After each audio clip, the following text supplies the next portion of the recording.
Welcome back to my YouTube channel Gangasani vlogs. Okay అండి, ఈరోజు మనం తయారు చేసుకునేది క్యాప్సికమ్ ఫ్రై. వాటికి కావాల్సిన పదార్థాలు, తయారీ విధానం చూసేద్దాం రండి. క్యాప్సికమ్ ఫ్రైలోకి కావాల్సిన మసాలా, మీ కారాన్ని బట్టి ఎండుమిర్చి వేయించి పెట్టుకున్నాం మేము, పల్లీలు, పుట్నాలు,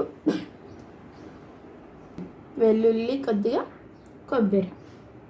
ఇప్పుడు కొద్దిగా సాల్ట్ వేసుకొని ఇవన్నీ మనం మిక్సీకి పట్టుకుందాం. ఇలా మేము సన్నగా తరిగి పెట్టుకున్నాం క్యాప్సికమ్. ఆయిల్ హీట్ అయింది, అందులో మనం ఇప్పుడు పోపు దినుసులు వేసుకుంటున్నాం.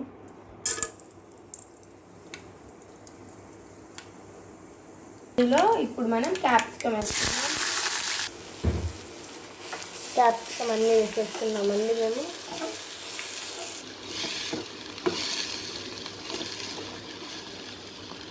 ఇలా కలిపెట్టుకుంటూ ఉండాలండి మనం.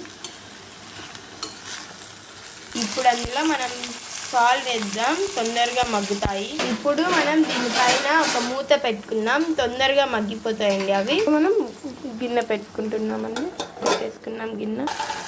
మగ్గ వచ్చినాయండి, ఇవి తొందరగానే మగ్గిపోతాయండి.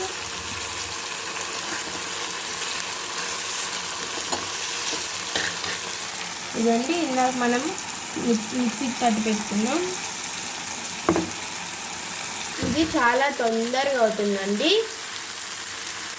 చాలా చాలా బాగుంటుందండి. టేస్ట్ కూడా మనం ఏదైనా చట్నీ చేసుకున్నా దీంతో తింటే సూపర్గా ఉంటుందండి.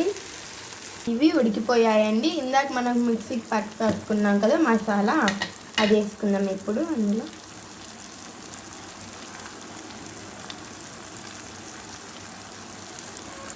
పుట్నాలు, వేరుశనగ పప్పు వేస్తే టేస్ట్ బాగుంటుందండి, అందుకే వేసుకున్నప్పుడు మిక్స్ చేస్తున్నాం.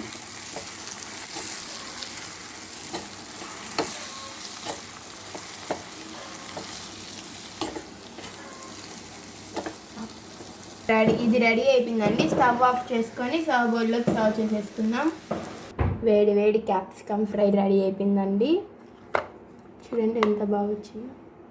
అన్నంలోకైనా చపాతీలోకైనా సూపర్గా ఉంటుంది, చాలా చాలా బాగుంటుందండి.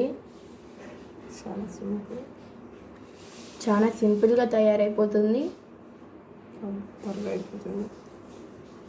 చాలా తొందరగా అయిపోతుంది. సింపుల్ కాబట్టి మీరు ఇలా ఒకసారి ట్రై చేయండి. ఓకే గాయ్స్, ఈ వీడియో కానీ మీకు నచ్చినట్టయితే please you like, share, comment and subscribe to Gangasani Vlogs. Thank you for watching our videos. Bye friends.